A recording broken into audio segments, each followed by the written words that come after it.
si tu n'as pas eu le temps de checker à gauche-droite, au moins avec cette vidéo, tu sauras qu'est-ce qui se passe en Europe. À moins avec cette vidéo, tu sauras à quoi tu devras t'attendre et quelles seraient les probables bonnes ou mauvaises nouvelles d'ici un mois, d'ici la fin du mercato d'hiver. Salut les gars, j'espère que vous allez bien. Comme promis, voici la vidéo pour faire le tour d'actualité, parler des rumeurs, des nouvelles informations, de toutes ces choses qui sortent de partout.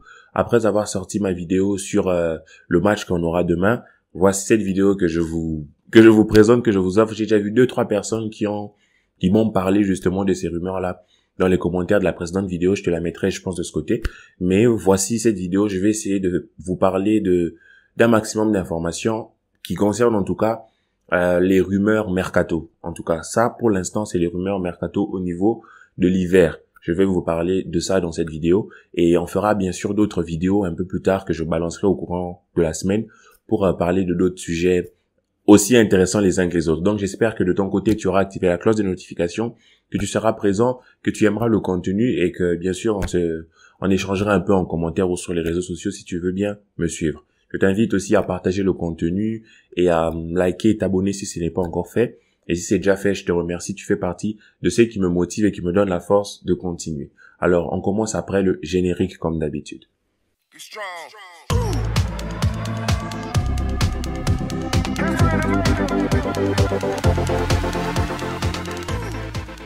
Tout d'abord, je l'ai déjà mentionné dans ma précédente vidéo, mais je tiens encore à le faire. Agüero annonce la fin de sa carrière. C'est vraiment une nouvelle très compliquée pour lui, très dure pour lui. Et c'est un départ forcé pour lui du monde du football et pour nous aussi qui l'attendions en fait. Surtout par rapport à nos blessés, on se disait que ça allait aller, mais il annonce sa retraite. Et c'est tout bon pour lui. Certes, il n'aura plus accès au monde professionnel du football, mais il faut se protéger, il faut protéger son cœur, il faut protéger son état de santé. C'est la santé passe avant tout. Le football, après tout, ce n'est qu'un jeu.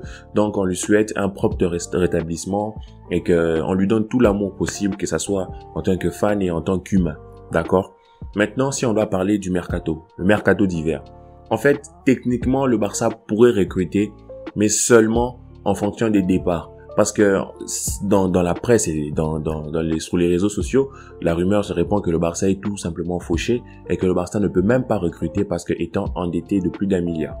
Ok, techniquement c'est vrai, mais d'un autre côté, c'est possible de recruter en fonction des départs parce qu'il y a des salaires élevés. Ça fera l'objet d'une autre vidéo peut-être quand on parlera du mercato d'été. On va vraiment essayer de voir parce que c'est en été que les plus grosses modifications, transformations d'équipes se font. Mais pour l'instant, on va se focaliser sur le mercato d'hiver. Donc, s'il y a des départs qui se font pendant le mercato, il y aura possibilité de prendre. Mais on va pas attendre que les gens partent avant de commencer à signer. Donc, le Barça est déjà en contact avec pas mal de joueurs. Le Barça est déjà en train de travailler pour faire partir pas mal de joueurs. Donc, avant de parler des arrivées, je te parle des départs.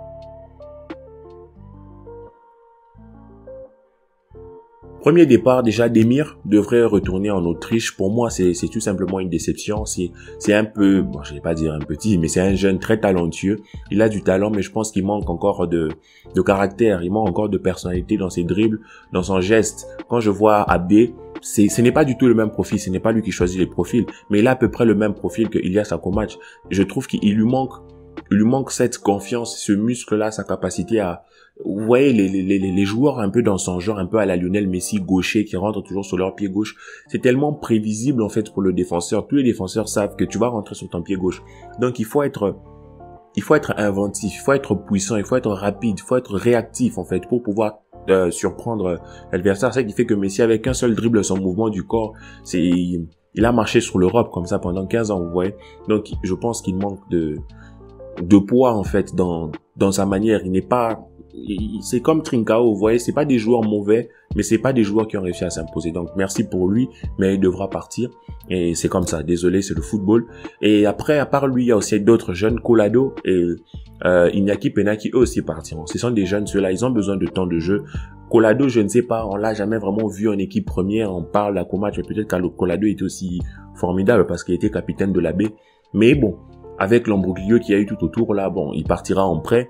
Et Iñaki Peña aussi, qui est aussi un très bon gardien, qui va pas rester tout le temps troisième voire quatrième gardien de l'équipe A. Donc, vaut mieux pour lui, pour sa propre carrière, pour son propre épanouissement personnel en fait, qu'il aille ailleurs et comme tous ces jeunes-là, quand tu n'as pas de temps de jeu, tu pourrais aller ailleurs. Je pense aussi à des joueurs qui, comme Ricky, c'est un peu le cas de Ricky, sous l'ère Coman, n'avait pas 100 temps de jeu, donc il aurait dû ou il aurait pu partir aussi. Donc ces jeunes-là partiront pour aller chercher du temps de jeu. L'autre départ à noter est celui de Luuk de Jong. J'ai pas besoin de faire de commentaires là-dessus. Il va probablement aller à Fenerbahçe. Ok, c'est bon, on est content. Luuk de Jong, merci, au revoir. Laporte, il a travaillé, enfin, je sais pas, le gars qu'il a conseillé au Barça, en fait, peut-être à cause de sa taille, hein, mais bref, merci Luuk de Jong, c'était cool, c'était gentil, on s'est bien amusé. Tu as des très beaux yeux bleus, au revoir.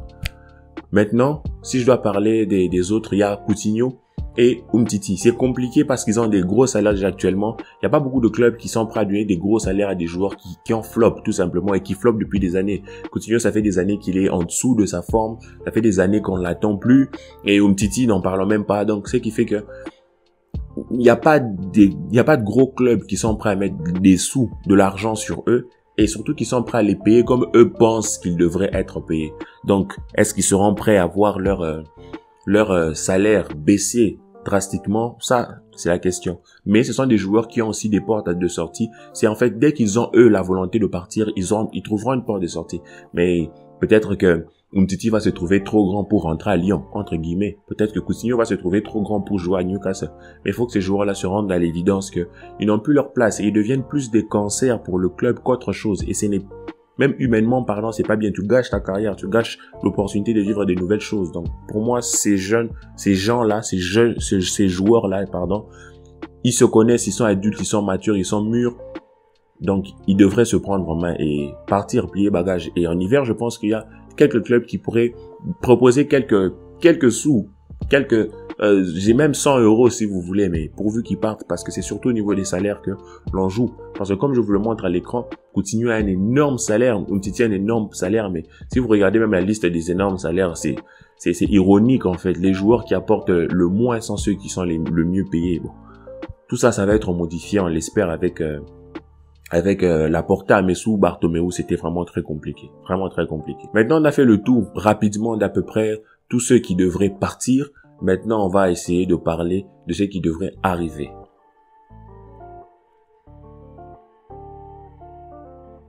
Déjà dans la presse, on parle de Cavani pour remplacer numériquement Agüero.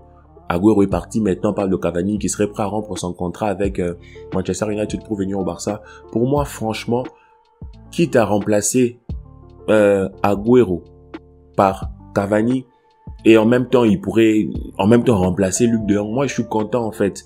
Sauf que il a 34 ans, il est blessé. Je ne sais pas dans quelle forme physique il vient. Je ne veux pas qu'il vienne pour être juste blessé. Et je ne sais pas combien on va le payer. S'il est prêt à accepter vraiment un salaire très très bas et que le club peut se le permettre, pourquoi pas? Ça serait une bonne option en termes de deuxième attaquant pour être l'attaquant qui entre en dernière minute et gardera le flair au moins lui. Quand tu fais entrer Luuk de Jong, t'es même pas sûr qu'il a le flair de planter un but sur 15 occasions. Alors que Cavani, on sait que c'est un attaquant qui a du flair et il peut toujours nous être utile s'il est dans la condition physique qu'il faut. D'où les médecins du club ont aussi demandé de donner leur OK. Et les médecins doivent d'abord valider l'état physique de Cavani avant qu'il signe. C'est une bonne chose parce que Dr Pruna, qui a été le docteur de la grande ère de Barcelone, sera de retour et je pense que d'ici là, il aura le temps de bien s'installer pour décider en fait en analysant ou je sais pas, en étudiant l'aspect physique des joueurs. Est-ce qu'ils sont aptes à tenir le haut niveau ou pas? Donc si ce n'est pas le cas de Cavani, on sera désolé, mais s'il est encore capable de nous apporter quelque chose, pourquoi pas en sortie de banc? Ça peut être très intéressant à la place d'un Luuk de Jong ou d'un Agüero qu'on n'a plus. D'accord, vous comprenez? Mais bien sûr, vous en commentaire, vous avez le droit de préférer l'un comme l'autre, parce qu'il y a une autre rumeur qui parle aussi d'Alexis Sanchez, même si j'y crois pas trop en fait, parce que ça fait trop bizarre. Non, il y a Dani Alves qui veut revenir, il y a Iniesta, Alexis Sanchez, ça fait trop... C'est nul, c'est naze en fait. Donc moi, j'y crois pas trop. Mais dites-moi en commentaire si vous devriez prendre un numéro 9 qui accepterait de jouer le second plan. Vous préférez que ça soit qui entre le numéro 9 que vous connaissez qui accepterait de jouer le second plan, qui vous prendriez? D'accord, dites-moi ça. Alors, le prochain dossier, le dossier chaud qui est sur le point d'être clos, on va dire qu'il est déjà clos, c'est Ferran Torres qui est à Manchester City, qui arrive au Barcelone pour 50 millions d'euros avec 5 millions variables. C'est quasi on va dire, c'est quasi officiel. Il manque juste, bien sûr, quelques détails. Je ne pense pas que le club va le rendre officiel tout de suite, mais ce sont des choses qui sont déjà faites et on attend juste, on va dire, l'hiver. Moi, sincèrement, j'attends juste l'hiver pour que le gars, il se ramène. Et c'est dans quelques jours déjà que le mercato, désolé, c'est dans quelques jours déjà que le mercato sera ouvert. Et lui, c'est déjà, on va dire, c'est déjà ok pour lui. Ferran Torres sera au Barça en janvier.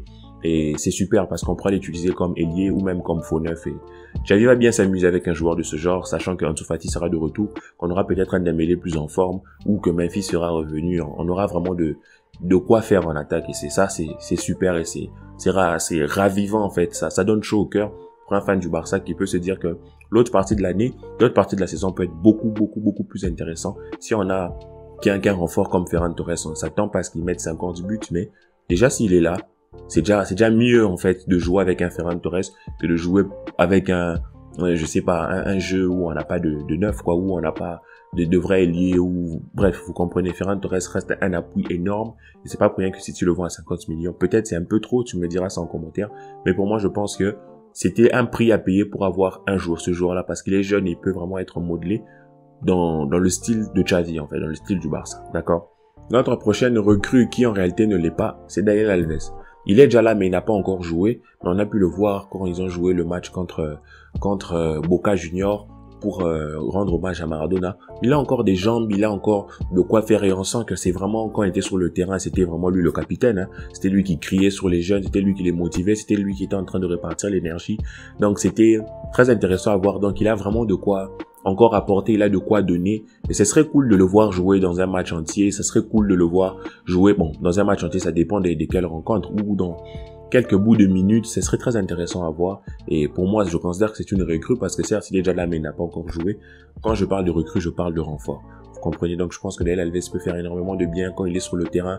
D'un point de vue mental, vous imaginez Daniel Alves qui est là et l'équipe est en train de se faire reprendre, de subir une remontada, mais ça va partir en cri sur le terrain. Il y a des joueurs qui vont se faire secouer, qui vont se faire coller. Donc, ce serait vraiment, Daniel Alves serait vraiment le prolongement de la main de Xavi sur le terrain. Donc, pour moi, c'est un bon point parce qu'aujourd'hui, Piqué a perdu cette aura-là qu'il n'avait peut-être jamais, mais qu'il avait peut-être jamais eu, mais je pense sur le terrain, le joueur qui incarnera plus l'autorité, ça sera Daniel Alves plus que même Busquets ou Piqué, hein, ça sera ça la réalité. Pour moi, c'est tout est bon en fait, tant qu'il est là et qu'il peut apporter même dans les vestiaires en fait, entre les pauses à la mi-temps, s'il peut apporter son énergie. Moi, je suis content parce que je sais que j'ai vu de lui, j'ai vu quelques images où il criait sur des mires, sur des jeunes. Et c'est bien en fait, c'était pas des cris de colère, il leur disait vamos, vamos. C'est bien pour que les jeunes restent concentrés, qu'ils se rappellent que je porte sur moi une cape de super-héros. C'est un maillot, un écusson que j'ai sur mon cœur et il pèse très lourd, vous comprenez. À part ça, il y a aussi le Barça qui serait sur Mazraoui, le latéral de l'Ajax, et il sera libre en été, à moins qu'il ne prolonge, mais je pense qu'il ne prolongera pas, parce qu'il aurait donné son accord au Barça pour venir tout simplement, soit gratuit en été, mais le Barça pourrait peut-être payer une petite somme pour le faire venir en hiver. Franchement, ça serait peut-être une dépense que l'on aurait pu éviter en le prenant en été, mais je ne sais pas si on va pouvoir gérer nos latéraux, ce Coltiné, Dest, Roberto ou Dest Mingueza à droite, ou je sais pas, Jordi Alba à gauche et Baldé qui ne joue même plus. Donc je ne sais pas, ça serait vraiment, si dans la mesure du possible, ce serait bien que l'on prenne, désolé si vous entendez du bruit, il y a quelqu'un avec sa moto qui s'amuse dehors, désolé, juste en dessous de chez moi. Bref, donc dans la mesure du possible, en fonction des départs, en fonction de... le problème ne va pas vraiment être combien on vend les joueurs qui sont sur le point de partir, mais combien on garde en fait, parce que du point de vue salaire et tout ça, c'est vraiment au niveau de la masse salariale que le Barça est assez bloqué, vous voyez, parce que l'argent c'est pas un problème, le sponsor peut donner $1 milliard si vous voulez, mais si au niveau de la masse salariale vous êtes coincé, vous comprenez. Donc c'est vraiment au niveau des salaires libérés qu'on pourra injecter des nouveaux joueurs avec des salaires beaucoup plus sérieux, quoi, vous comprenez. Donc si le Barça peut, j'aimerais bien moi que le Barça récupère Ferran Torres, que le Barça récupère un bon neuf, peut-être Cavani, pour essayer de jouer ces quelques temps en attendant l'été. Je ferai une vidéo pour vous parler de l'été plus tard, elle sortira au courant de cette semaine, vous verrez. Et ajouter un Mazraoui, ça serait déjà bien. On se renforcerait à 3 postes, ça serait pas mal au niveau de la défense centrale. Si on peut en prendre un, oui, mais je pense que le défenseur central, on le prendrait en été. Si on prend 3 postes comme ça, on prend un attaquant, on prend un ailier, on prend un latéral, et pendant le mercato d'été, on arrive à prendre un top défenseur central et un top attaquant. C'est bon, hein, on est calé pour les 5-10 prochaines années, parce qu'au milieu de terrain, on est pas mal. Au niveau de nos ailiers, on a des jeunes. Donc, il y a de la jeunesse. Maintenant, il faut prendre quelques joueurs confirmés qui viennent avec une bonne énergie, avec une envie de gagner. Ce serait cool. On parle aussi de Pogba. J'ai oublié de vous dire ça, mais j'ai pas trop voulu inclure ça dans la vidéo parce que Pogba, je ne crois pas que ce soit le style de Xavi. Et à ce qui paraît dans les médias, Xavi ne voudrait pas d'un joueur comme Pogba, peut-être parce qu'en termes de profil, c'est pas ça qu'il veut, parce que c'est pas un mauvais joueur, c'est un excellent joueur, magnifique. Je kiffe Pogba. Je sais pas, c'est peut-être l'un de mes joueurs préférés après Lionel Messi. Moi, j'adore Pogba. J'aimerais bien le rencontrer à cause de l'homme qu'il est, vous voyez. Mais en termes de profil, peut-être que Xavi ne voit pas trop comment l'utiliser dans ce que lui voudrait construire. Mais bon, voilà. J'ai essayé de vous présenter le tour de l'actualité. Comme ça, si tu n'as pas eu le temps de checker à gauche-droite, au moins avec cette vidéo, tu sauras qu'est-ce qui se passe en Europe. À moins avec cette vidéo, tu sauras à quoi tu devras t'attendre et quelles seraient les probables bonnes ou mauvaises nouvelles d'ici un mois, d'ici la fin du mercato d'hiver. Je t'attends sur les réseaux sociaux. Si tu es arrivé jusqu'à ce niveau de la vidéo, super, t'es le meilleur ou l'un des meilleurs, c'est comme tu veux. Mais je t'attends sur les réseaux sociaux et j'espère que tu vas t'abonner à ma page Insta, t'abonner à mon compte Twitter. Des fois, on fait des débats sur Twitter. Des fois, on discute, on échange des avis. Et c'est bien d'avoir une communauté qui te soutient et qui t'écoute, qui partage ton avis. Ou bien sûr, qui peut pas partager ton avis. Mais de toutes les façons, moi, je suis là pour discuter avec vous. Alors, si ça vous intéresse, venez. Ciao la famille.